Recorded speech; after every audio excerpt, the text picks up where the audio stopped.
Միացյալ Նահանգների նախագահ Դոնալդ Թրամփը հայտարարել է, որ Վենեսուելայի նախագահ Նիկոլաս Մադուրոն և նրա կինը ԱՄՆ լայնածավալ հարվածներից հետո գերեվարվել և ինքնաթիռով դուրս են բերվել երկրից։ Թայմսի հետ կարճ հեռախոսազրույցում նախագահ Թրամփը պնդել է, թե առաքելությունը փայլուն է ավարտվել և եղել է շատ լավ պլանավորված։ Հարցին արդյոք նա այս գործողությունը սկսելու համար ստացել է կոնգրեսի հավանությունը կամ ինչ է սպասվում Վենեսուելային, Թրամփը պատասխանել է այդ մասին կխոսի այսօր ավելի ուշ ծրագրված մամուլի ասուլիսի ժամանակ։ Վենեսուելայի իշխանությունները հայտարարել են Միացյալ Նահանգների կողմից մեջբերեմ լուրջ ռազմական ագրեսիայի մասին և դիմել են ՄԱԿ-ի անվտանգության խորհրդին։ Ամերիկյան հարվածներից հետո միակ պաշտոնյան, որ ելույթ է ունեցել Վենեսուելայի պաշտպանության նախարարն է, ով պնդել է, թե չի հանձնվի և չի բանակցի։ Մինչ այս պահը զոհերի կամ վիրավորների մասին տեղեկություններ չկան։ Վենեսուելայի կառավարությունը իր հայտարարության մեջ նշել է, որ Միացյալ Նահանգների հարձակման նպատակը երկրի նավթին և օգտակար հանածոներին մեջբերեմ տիրանալն էր։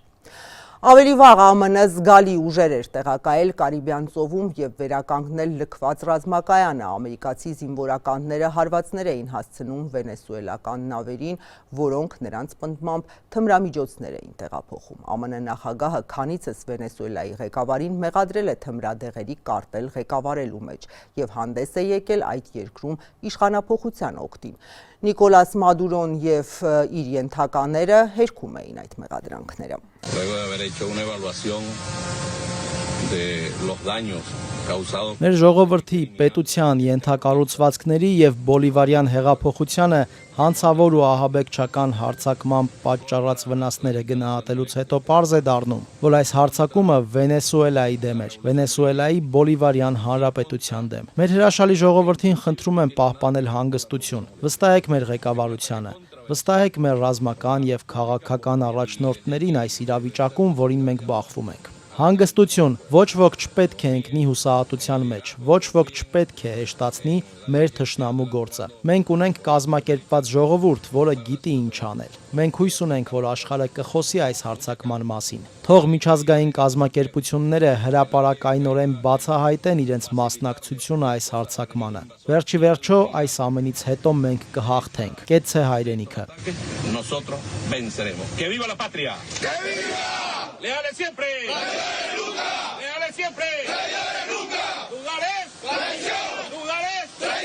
Y en consecuencia, Մեր զինված ուժերը հետևելով Վենեսուելայի նախագահ Նիկոլաս Մադուրոյի մեր գերագույն գլխավոր հրամանատարի ցուցումներին կգործադրի իր բոլոր հնարավորությունները պետության համապարփակ պաշտպանության համար։ Կարգ ու կանոնն ու խաղաղությունը վերականգնելու նպատակով ժողովրդի, բանակի և ոստիկանության հետ համագործակցությամբ երկրի ամբողջ տարածքում կակտիվացնենք պաշտպանական գործողությունները։ Այս պահին գործի են դրվել ցամաքային, օդային, ծովային և հրթիռային բոլոր ստորաբաժանումները։ Y en perfecta fusión popular, militar, policial.